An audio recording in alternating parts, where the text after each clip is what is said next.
So this class we will discuss about cyclic thermodynamic processes. Okay. You'll understand what is a like which process can be called as a cyclic process. Why do we need cyclic process and all, and how to do calculations in those processes. Think of this, all of you. First question: what happens to the volume of gas when it does positive work? Type your answers in chat, all three of you. Right. I got one response as it increases, and that is correct. Okay. When the gas does positive work, volume increases. Because work done by a gas is given by integral PdV. As we had discussed, pressure of a gas is never going to be negative. It'll be zero when temperature drops down to zero on the Kelvin scale. Otherwise, pressure will be positive. Okay. And for work done to be positive, dV also should be positive. dV is a change in volume. If change in volume is positive, work done by the gas will be positive. So gas does positive work in expansion processes. Okay. Now at the beginning of this chapter, we had discussed about an engine. Okay. The basic engine of a vehicle, internal combustion engine or a petrol engine. What does an engine do? Okay. We know it converts, like it uses fuel. No, we supply fuel to the engine. Fuel consists chemical energy. Chemical energy gets converted to heat energy, and heat gets converted to mechanical energy. The heat generated in the engine is somehow used to drive the vehicle forward. Okay. So heat is getting converted to work or mechanical energy. Right. Now we have discussed some thermodynamic processes which can convert heat to work. Now we need positive work to be done by the gas. It should use heat and do some work. But in that process, the gas will expand. Okay. Now, suppose you want to design an engine itself. The engine of a vehicle should continuously consume fuel and should keep doing work, right? And engine has limited volume. It's not allowed to expand. It's not allowed to expand forever. So now answer the second question. We know that if gas has to do positive work, it has to expand. Means the volume of gas will have to increase. But suppose you want the gas to keep consuming heat and keep doing work. Okay. Then how to make the gas repeatedly convert heat to work in a limited amount of space? What I'm asking is, to do work, to do positive work, gas needs to expand. So if you want the gas to continue doing work, it should continuously expand, but we can't allow that to happen. No, practically it's not possible. So how to design a machine or how to design a process in which the gas can repeatedly do positive work in a limited amount of space? Think about it. Okay. Suppose there is some volume of gas. Okay, some random volume, let us consider. Assume there are gas molecules in here.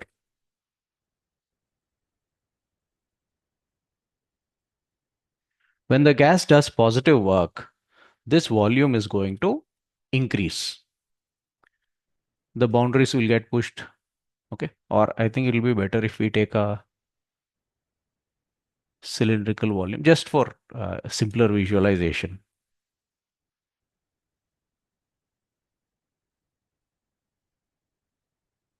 Let's take a cylindrical volume with a piston.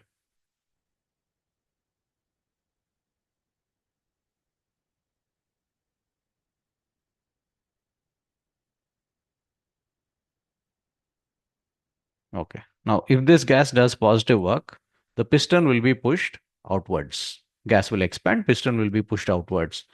Let's say this is the initial position of the piston before we supplied heat to the gas. Fine. In some thermodynamic process, you supply heat and let's say positive work is being done. So what will happen? This piston will get pushed forward, right? Let's say it moves to this position. Now, if you continue that same thermodynamic process where heat is getting converted to positive work, then the gas will keep on expanding. Okay. But we can't allow that to happen in an engine because engine has limited volume. Okay, you can't allow it to expand forever. So what should happen is you supply heat to the gas. Okay. Heat supplied is denoted by the symbol delta Q. You supply heat to the gas. Using that heat, it has to do some work.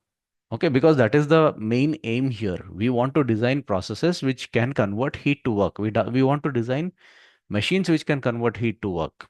Okay, so some of the heat will get converted to work. Fine. This means the gas has expanded.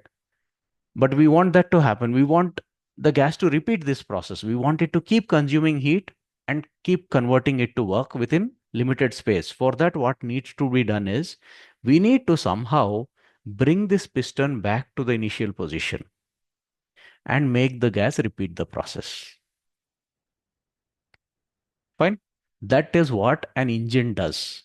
You may have seen fuel advertisements or engine oil advertisements, okay, where they show pistons moving back and forth in an engine. Okay, I'm sure you all would have seen this on TV. So basically, what happens in a combustion engine, a vehicle engine, is inside the engine, like there are many elements in an engine. There is something called a spark plug.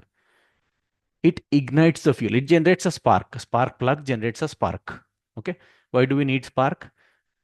The fuel injector these days, the modern engines, they all have fuel injection. The fuel injector drops some fuel into the engine, okay, into the cylinder present in the engine. That fuel is ignited by the spark plug. When the fuel is ignited, fuel in what form do we supply? Petrol, liquid form. Okay. When you ignite it, it converts to gas. In that process, it needs more space. It expands. So when the fuel gets ignited, the piston, okay, which is closing the cylinder, gets pushed outwards. Fine. In that process, some work is done by the gas. Petrol gets ignited, converts to a gas, it expands. In that expansion process, some work is done by it. That is what drives the vehicle forward. Now, the piston has been pushed outwards.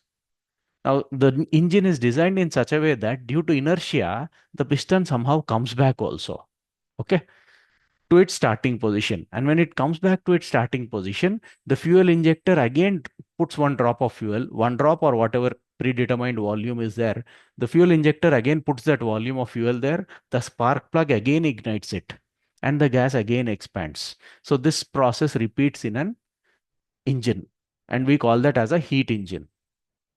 Fine. So the piston moves forward and again comes back also to the starting position and the cycle is repeated. That is why we need cyclic processes in thermodynamics. If you want the system to convert heat to work in a limited amount of space, it has to be based on a cyclic process. Fine. So basically what happens is heat is supplied, work is done, and the system comes back to its initial state in order to repeat the process. That is what is a cyclic process.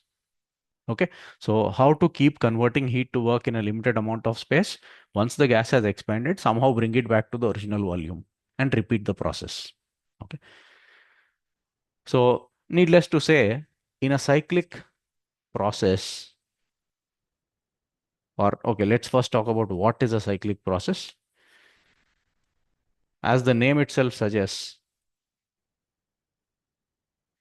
it's a series of thermodynamic processes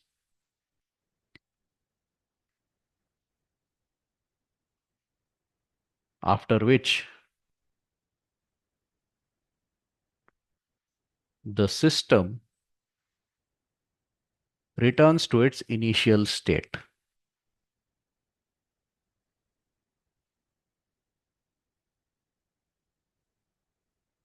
Okay, that collection of series of processes is what you call as one cyclic process. Okay, now it is compulsory that the system returns to its initial state such that the cycle can be repeated. Returning to initial state means what? Coming back to initial pressure, initial volume, and initial temperature. Okay, so at whatever pressure, volume, and temperature the gas initially was, it consumes heat, does work, and somehow comes back to the same initial pressure, volume, and temperature. That series of steps required to do that is what you call as a cyclic process. Okay, and cyclic processes can be used to make heat engines. Okay, so they are used in heat engines.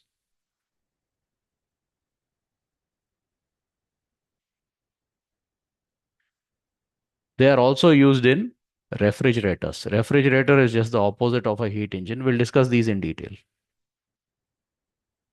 Okay. Now, if you draw the PV graph, the indicator diagram of a cyclic process, let's consider a rough cyclic process like this. Pressure, volume, depending on the number of moles, you can find out the temperature also.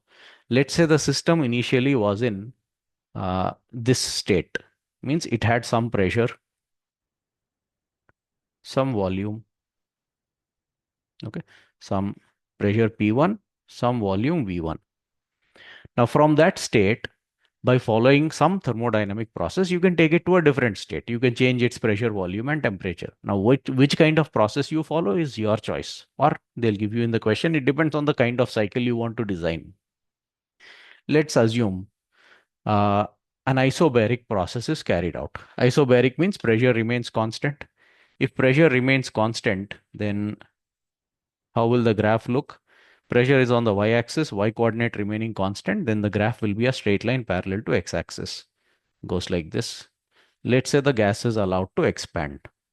Okay, so we are doing an isobaric expansion. This is just an example of a cyclic process that I'm taking. Okay, so from state A, assume it is taken to state B. Fine.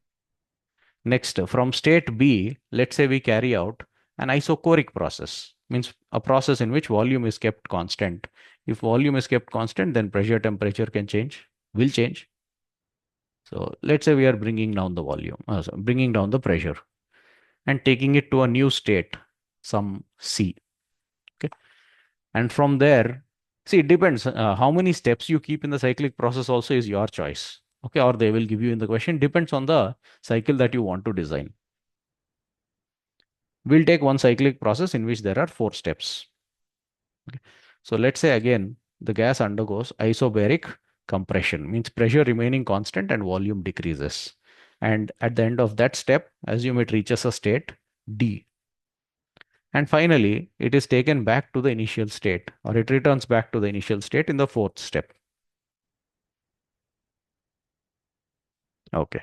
So basically, this is a cycle A, B, C, D, A. AB is 1 step, BC is 2nd step, CD is 3rd step, DA is the 4th step. This cycle has 4 thermodynamic processes happening.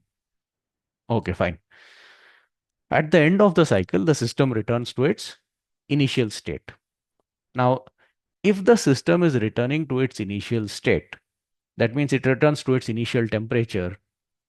Therefore, in any cyclic process, now tell me, uh, okay, fine, that's quite easy. If the temperature is returning to the initial temperature, that means the total change in temperature is going to be 0.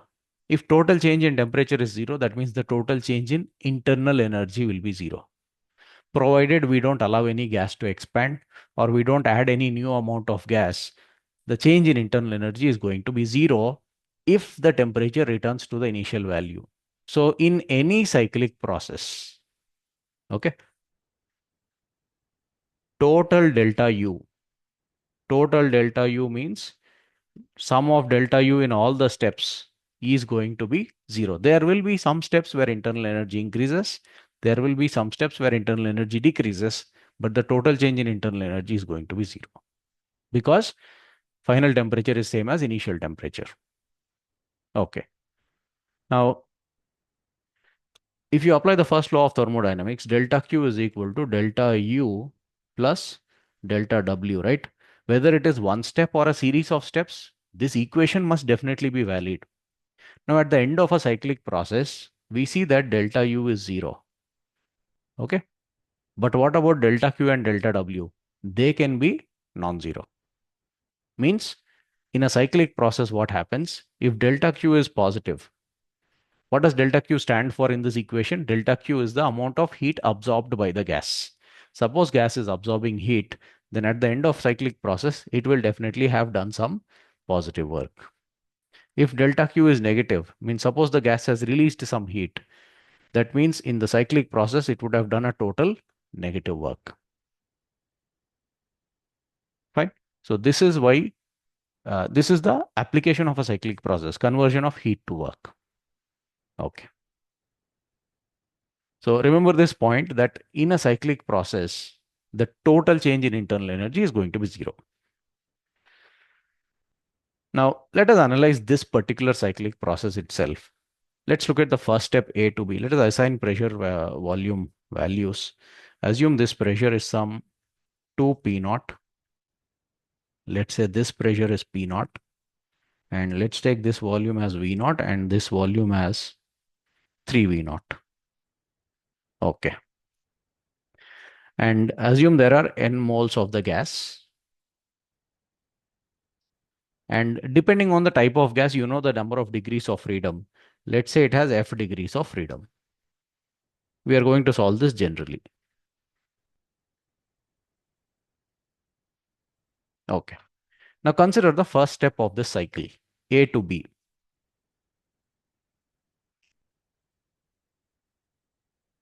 We know it is an isobaric process, pressure remains constant and volume is increasing. Fine.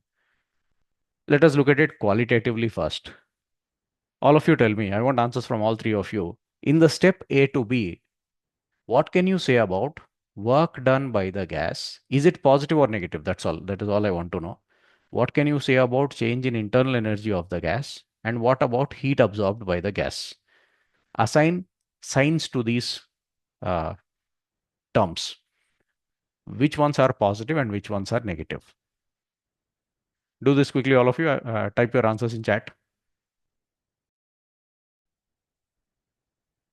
Okay. I got one answer as all positive.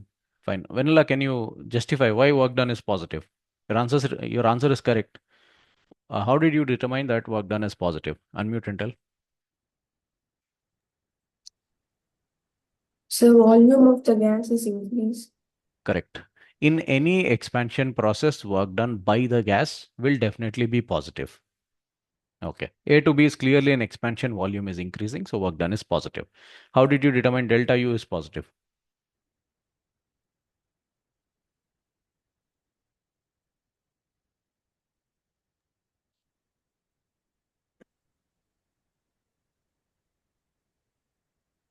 So since the work done is positive, I thought heat is being absorbed by the gas, so del Q equal to positive. And then what about delta U? How did you decide that is positive?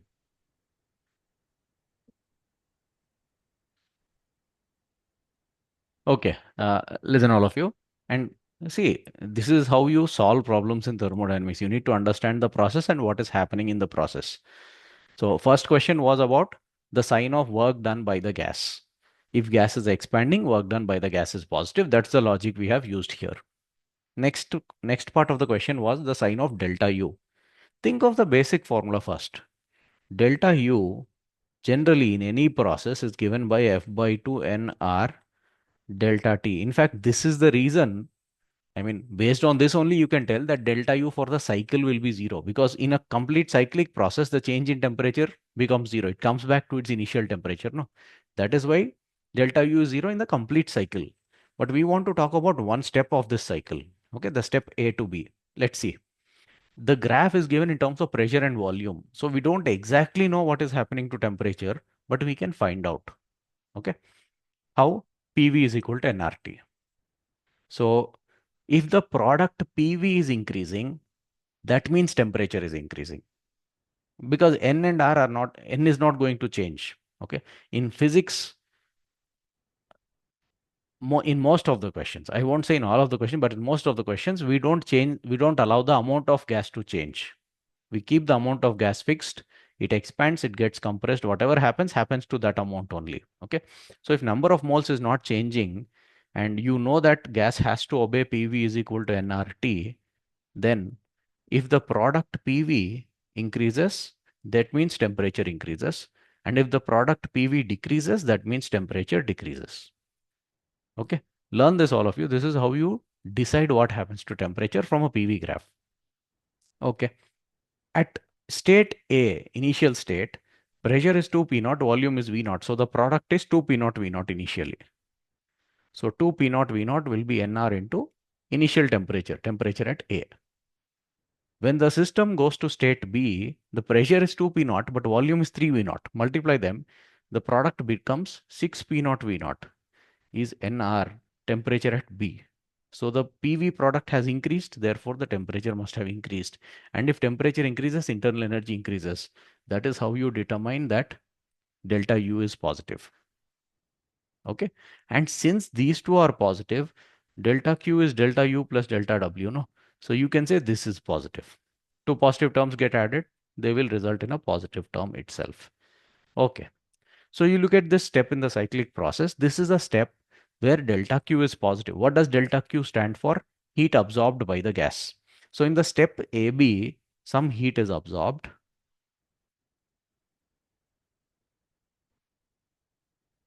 And some work is done.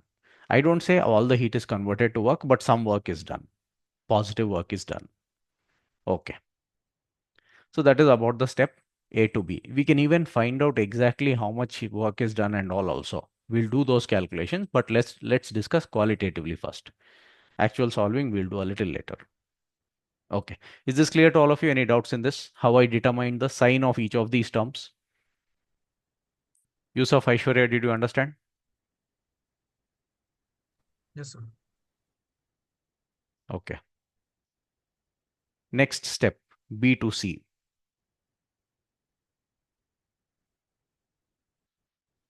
I'll show you the diagram. In that step also, you have to determine, now I want answers from all of you and very quickly also. You have to determine the signs of delta W, delta U, and delta Q. Okay. Do this all of you for the step B to C. And do that for C to D and D to A also. I'll give you 3 minutes, 1 minute for each step. In each step, determine the sign of work done by gas, change in internal energy, and heat absorbed by the gas.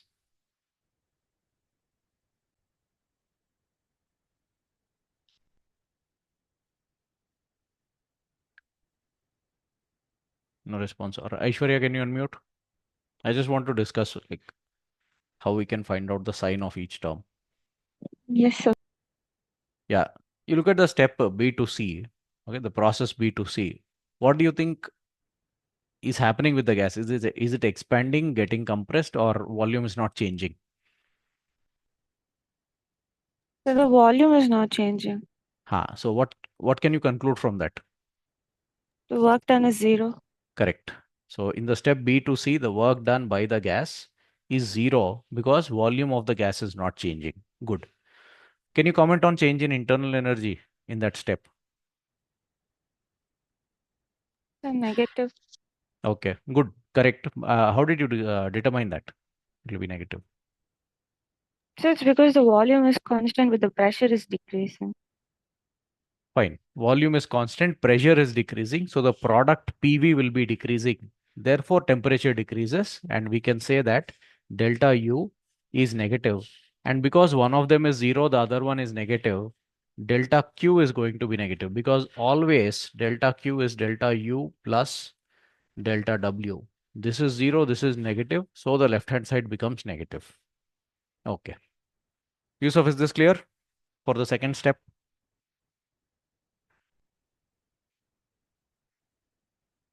Next, the third step of this cycle, the process from C to D.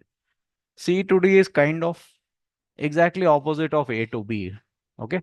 Not quantitatively. I don't say the amount of work done will be same, the amount of heat absorbed will be same and all, but the sign will be exactly opposite. Okay. So in A to B, all three were positive. C to D, all three will be negative. You can see it's a compression process. Volume is decreasing. So work done negative. PV product decreases, so change in internal energy will be negative. And if those two are negative, delta Q will also be negative. And the last step, D to A.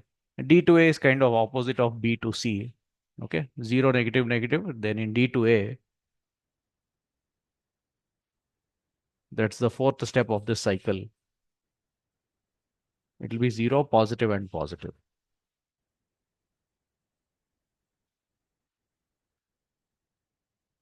Okay.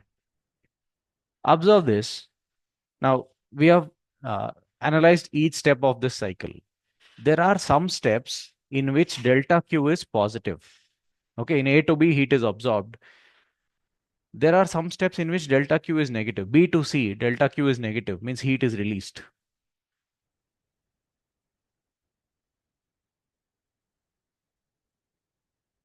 By the system. Okay, delta Q is negative. Delta Q stands for heat absorbed. Heat absorbed is negative, means heat is actually released out. Okay, C to D, heat will be released out. Delta Q was negative, so heat released. And D to A, delta Q was positive, means heat is absorbed.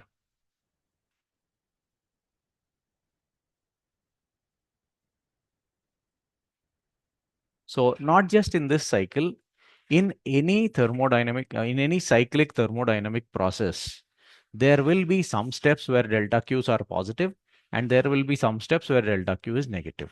In some steps, heat will be absorbed. In some steps, heat will be released by the gas. Okay. And work done also. There are some steps in which positive work is done, in some steps in which negative work is done. Fine. Now, AB is the step in which positive work is done. CD is the step in which negative work is done. Now, from the PV graph, how can you find out or calculate work done? Area between the graph and the volume axis. Now, if you look at the step AB, the area between that step and the volume axis, okay, that graph and the volume axis is this much.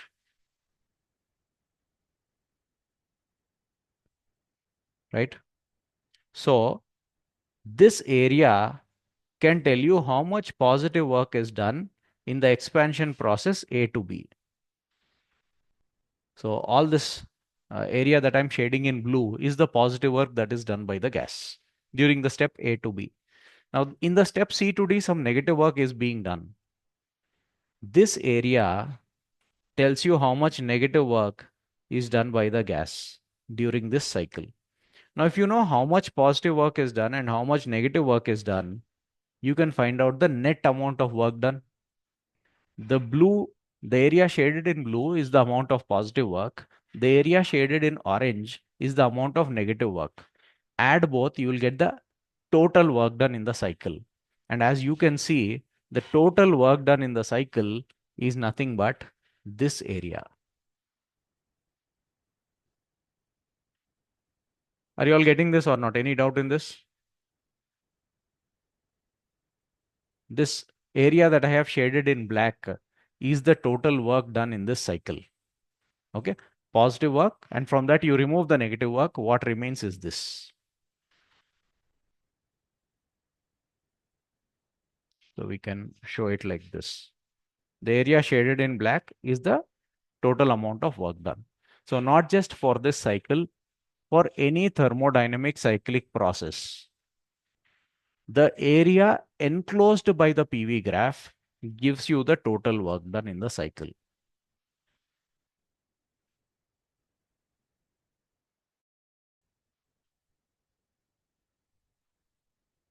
Okay, just a moment. There seems to be some problem with Zoom today. Are you all able to see my screen?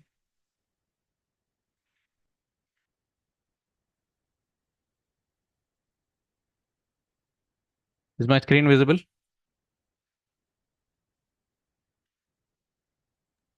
Yes, sir. Yes, sir. Okay, okay. So yeah, not just in this cycle, the example that we have taken, in any cyclic thermodynamic process, the total work done by the cycle will be given by the area enclosed by its PV graph. Okay. Now in this cyclic process, there was more positive work done. and less amount of negative work done. Total work done in this case is positive. So positive of this area is the work done. Now you all imagine, what if this same cycle was carried out in the reverse direction? Means A to D, D to C, C to B, and B to A. If you do it that way, D to C, there would have been lesser amount of positive work. Okay, in expansion, positive work is done. No, if the cycle is carried out in reverse, means anti-clockwise sense, D to C will be the expansion process, B to A will be the compression process. In D to C, positive work will be done, B to A, negative work will be done. Then you all tell me, had this cycle been carried out anti-clockwise, what would the total work done have been? Positive or negative?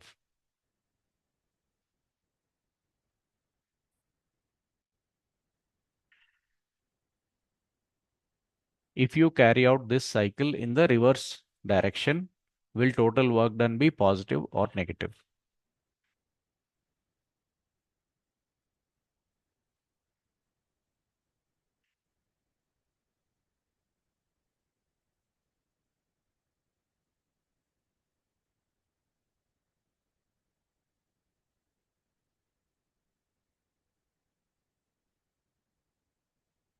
It's very simple.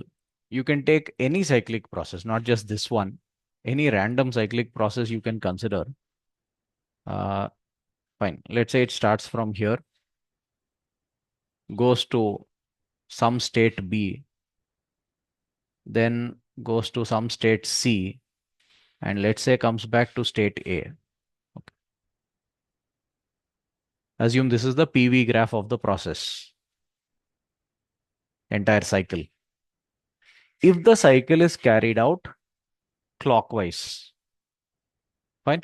If the cycle is carried out clockwise, so A to B, B to C, and then C to A, naturally it happens that the expansion processes will be higher up and the compression processes will be on the lower side of this graph.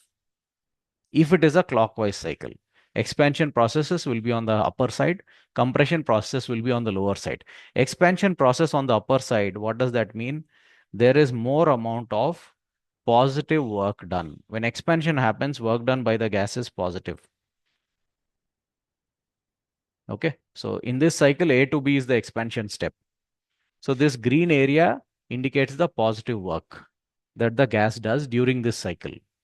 Next, there are two compression steps as well, B to C and C to A. B to C, if you take the area, it will be this much. That is negative work. And then again, C to A is also negative work.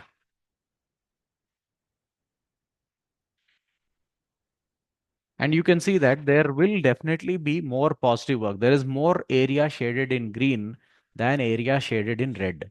So more positive work is done, less negative work is done. Effective work done is this area, the area enclosed by the graph itself.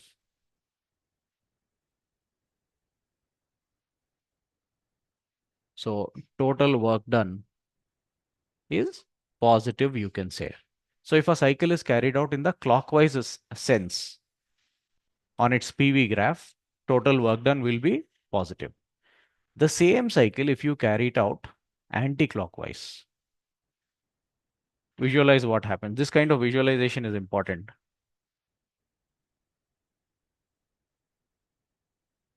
So we need to reverse the direction of all the steps. Let's say it is taken from A to C, C to B, and then from B to A. If the cycle is carried out anti-clockwise, naturally it so happens that the expansion processes are on the lower side, compression processes are on the upper side. If expansion process is on the lower side, then the positive work done will be lesser this time.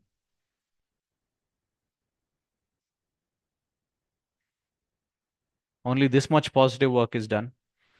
In the compression process, negative work will be done. So B to A is the compression process. This is the negative work that is being done. This area indicates the negative work that is being done. Okay. So red area dominates, means more negative work is done than the positive work. And now also the area enclosed by the PV graph gives you the work done, but you have to put a negative sign to it. Total work done is red this time. So total work done is negative. So depending on the direction or the sense in which the cyclic process is carried out, you can tell whether the total work done by the gas in the cycle will be positive or negative. Fine. And depending on that, you will decide which cycle to use for a heat engine and which cycle to use for a refrigerator. In a heat engine, the aim is to convert heat to work. We want work done in the cycle to be positive. So heat engines will use clockwise cycles. In refrigerator, it's the opposite. Refrigerator consumes work, okay, and releases heat. So in a refrigerator, if you want to design a refrigerator, it should be based on an anti-clockwise cyclic process. Okay, we'll discuss heat engines and refrigerators in further detail also. Okay. So yeah, we see that the total work done in this cycle is positive. In this clockwise cycle, it is positive. Fine. We know delta Q is delta U plus delta W. Whether it is one step of a cycle or the complete cycle, this equation has to be valid. Now for the complete cycle, delta U is 0. And if it's a clockwise cycle, delta W is positive, means delta Q will be positive. Means there will be a net absorption of heat happening. See, there were some steps in which delta Q was positive. There were some steps in which delta Q was negative also. In some steps, heat is absorbed. In some steps, heat is released. But the net heat absorbed is positive. Means more heat is absorbed than released. That is what it means. So if it's a clockwise cycle, more absorption of heat will happen than the emission of heat. So there will be a net consumption of heat happening, and that will get converted to work. So in a clockwise cycle, delta Q net will be positive. Delta W net will also be positive. Okay. Delta U will be 0 in any kind of cycle. Suppose the cycle is carried out anti-clockwise. Still, in a cycle, delta U is 0 only. If it is anti-clockwise, net work done will be negative, means net heat released will be negative. Okay. So anti-clockwise cycle is just the opposite of clockwise cycle. Fine. Now let's consider an example. Okay, we can consider this cycle itself. Do we have enough time? Fine, let's try to do as much as we can. I want you all to determine the actual amount of delta Q, delta U, and delta W now. Okay. I'll help you out with the first step. Other steps you do it. Let's find out actually how much heat is absorbed, how much work is done and all in this process, in this cycle. Let's consider the first step, A to B. Work done. Work done, how do you calculate it from the PV graph? It's the area between the PV graph and the volume axis. Okay. A to B, if you take the area under the graph, you will have to take this complete rectangle. What is the area of this rectangle? The height is 2p0 and the width is v0 to 3v0, that is 2v0. Height is 2p0, width is 2v0, so work done is 4p0 v0 in this step. Okay, in the step A to B. Next, we need change in internal energy. Change in internal energy is generally given by F by 2 nr delta T, and nr delta T can always be written as P final V final minus P initial V initial, because PV is equal to nRT, no? P initial V initial is nRT initial. P final V final is nRT final. So if you want change on the right hand side, it will be equal to change on the left hand side. So what is the final pressure? 2p0. Final volume is 3v0 minus what is the initial pressure? 2p0 Initial volume is V naught. So 6 P naught V naught minus 2 P naught V naught. So NR delta T becomes 4 P naught V naught. And there is F by 2 being multiplied with that. So delta U effectively becomes 2F P naught V naught. And if you know delta W, delta U, you can tell delta Q for that step. Just add these two. If you add these two, it becomes 4 plus 2F times of P naught V naught. Okay. So I hope you understood how I determined the values of delta W, delta U, and delta Q for this step. I assume the number of moles is known to us and degrees of freedom is known to us.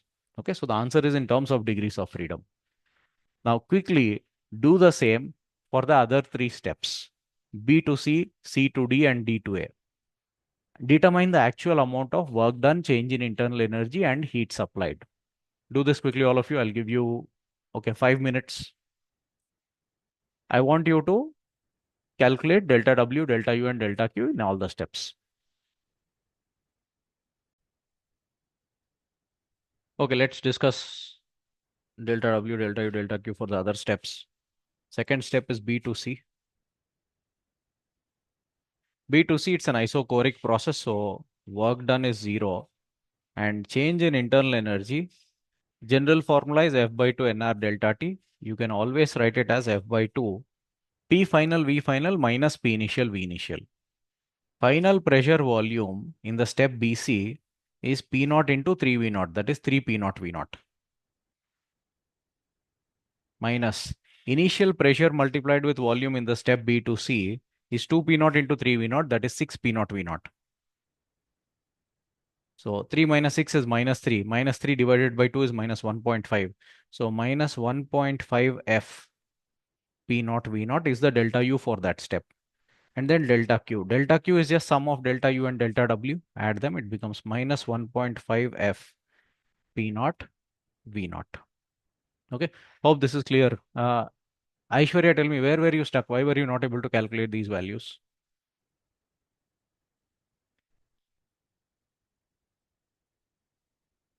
No response. Yusuf, what about you? Why were you not able to calculate this?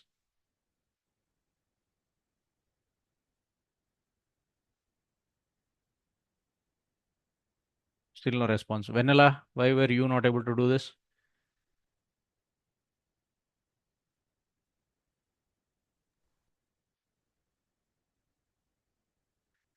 Okay, fine. Yeah, tell me, It's tell me. confused. Can you repeat? It was not clear. But I was confused in Delhi formula, that's why. Okay, okay.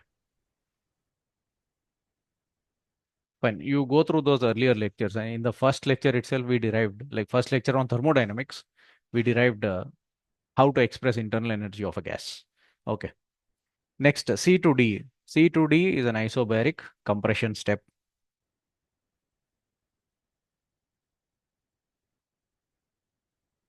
So work done, we have to take area between graph and x-axis. So it becomes graph and volume axis. So it becomes this area. The height of this rectangle is P naught, width is 2 V naught. So the product will be 2 P naught V naught, but it's a compression step. So minus 2 P naught V naught is the work done. Next, change in internal energy. F by 2 NR delta T, which we write as PV final minus PV initial. PV final for C to D is P naught into V naught. PV initial is 3 P naught into V naught. So final is P naught V naught minus initial is 3 P naught V naught. You all should be very comfortable doing this. If you can do this, then thermodynamics will be easy for you. Now 1 minus 3 is minus 2, 2's get cancelled. So minus F P naught V naught is the change in internal energy. Therefore, adding these two will give you the heat absorbed. Delta Q is delta U plus delta W. Minus 2 minus F. So minus of 2 plus F P naught V naught is the delta Q in that step. Okay. And last step, D to A. D to A isochoric. So work done will be 0.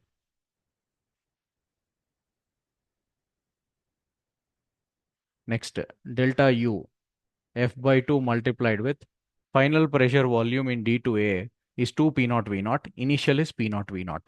So 2 P naught V naught minus P naught V naught. effectively becoming P naught V naught divided by 2 is also there. So 0.5 F P naught V naught is the change in internal energy in that step. And if you add these two, work done is 0. So delta Q will be equal to delta U, 0.5 F P naught V naught. Okay. So we have determined heat absorbed or released in each step, work done in each step, change in internal energy also. Now let's add delta U's first. In the first step, delta U is 2F into P naught V naught. So there is 2F there. In the next step, it is minus 1.5 F. So minus 1.5 F multiplied with P naught V naught that I'll write at the end. Next, there is minus F. And after that, there is plus 0.5 F multiplied with P naught V naught. And you can see that the sum of all this is definitely 0. That is why we say the total change in internal energy in a cyclic process will definitely be 0. In individual steps, it need not be 0, but when you add for all the steps, it will be 0. Okay. Next, you can find out the total work done in this cycle. This is very important. Total work done by the gas in this cycle, complete cycle. In the first step, how much was the work done? 4 P naught V naught. Second step, no work is done. So 4 P naught V naught plus 0. Third step, it was minus 2 P naught V naught. And last step, it is again 0. So total work done by the gas in the complete cycle is 2 P naught V naught. Okay. Anyway, you could have done that directly also. We know we know area enclosed by the PV graph is the total work done. Now this area, the height is P naught, the width is 2 V naught. So the total area is 2 P naught V naught. That way also we could have directly told how much is the total work done. You don't have to find out work done in each step to tell total work. You just take the area inside the cycle. You can tell what is the total work. And since this is a clockwise cycle, total work will be positive. Okay. So total work done by the gas is 2 P naught V naught. Fine. Now there are some steps in which heat is absorbed. There are some steps in which heat is released. Let's only calculate heat absorbed. What are the steps in which delta Q is positive? First step and then last step. Okay. So A to B and D to A. Those are the two steps where delta Q is positive. Means heat is taken in by the gas. In this step, heat is absorbed. In this step also, heat is absorbed. If you add those two, you will get the actual amount of heat taken by the gas during the cycle. First one is 4 plus 2F into P naught V naught. Last one is half or 0.5 F into P naught V naught. If you add these two, it becomes 4 plus 2F plus 0.5 F. So effectively 4 plus 2.5 F P naught V naught is the total heat absorbed. F is the number of degrees of freedom. So it depends on the type of gas. Okay. Now, why is this important? The gas, as it went through this cycle, took in this much of heat. Okay, this is the heat supplied to the gas.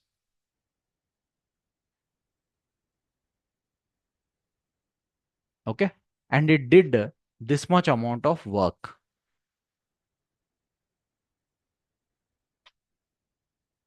Okay, what about those steps where heat is released by the gas? In those steps, actually, heat is getting wasted. Okay, so that is called the rejected heat or the wasted amount of heat. It was not used or it was not converted to work. Fine. Oh, okay. I should not say it was not converted to work. You just call it as rejected heat. Okay. Supplied heat, rejected heat. Now we know the amount of heat supplied. How did we get this? We identified the steps in which delta Q is positive. We added delta Qs of those steps. We got the heat supplied to the gas or heat absorbed by the gas. And in the entire cycle, we know how much is the work done. Okay. Now, for a cyclic process, we can define something called efficiency. This is most important. Efficiency of a cyclic process. Now, what do we want the cyclic process to do? We want it to convert heat to work. But you can see the heat taken by it and the work done by it are not same.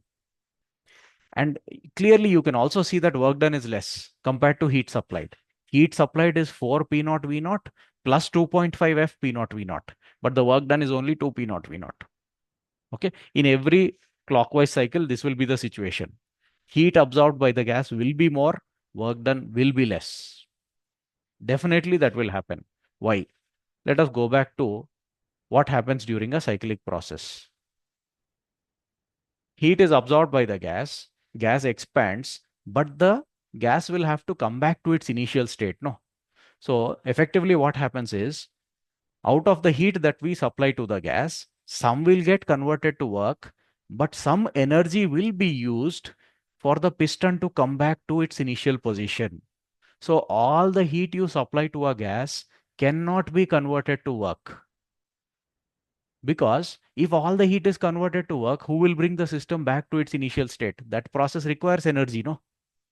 That is why a cyclic process can never be 100% efficient, even in an ideal case.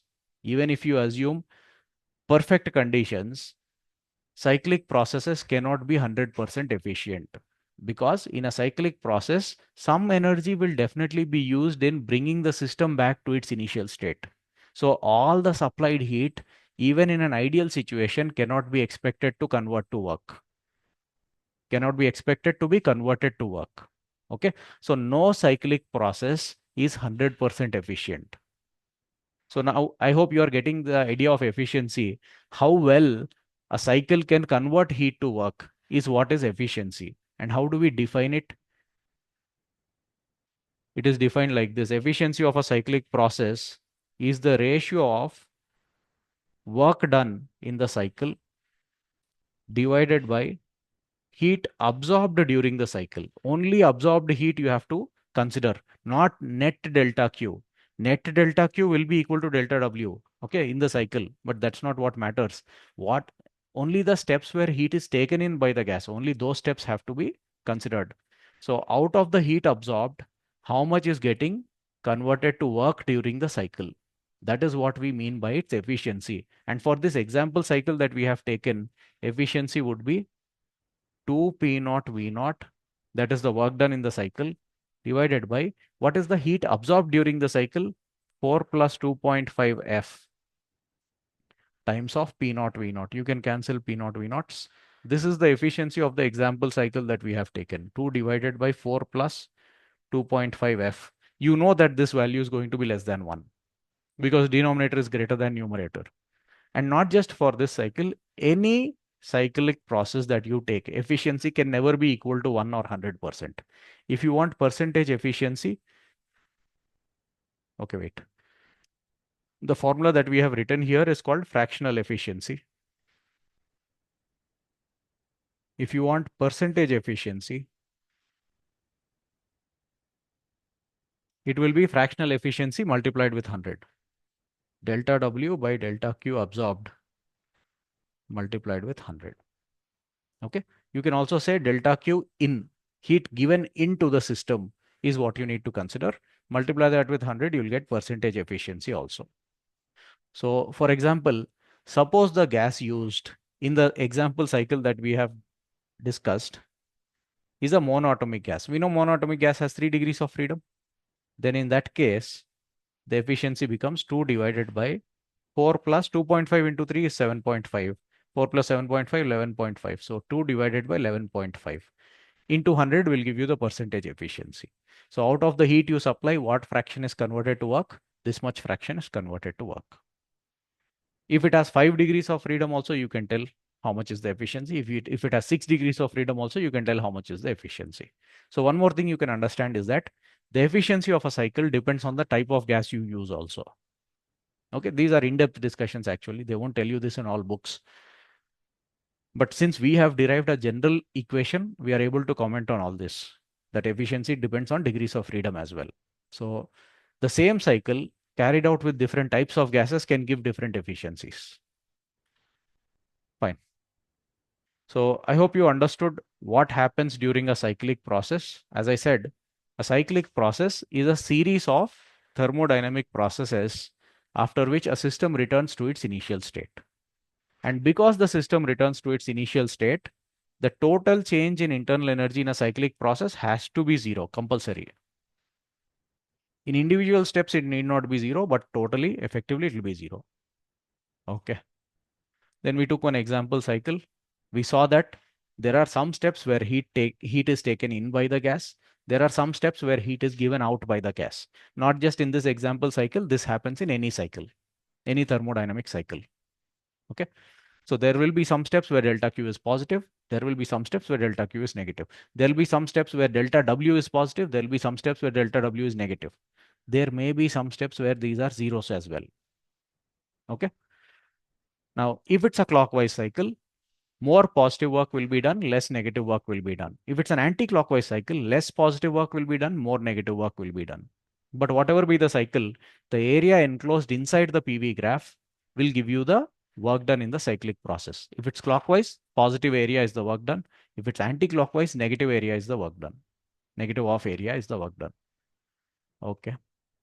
Then we talked about efficiency of a cyclic process. Fine. Just remember all these terms. Go through this lecture once again if required.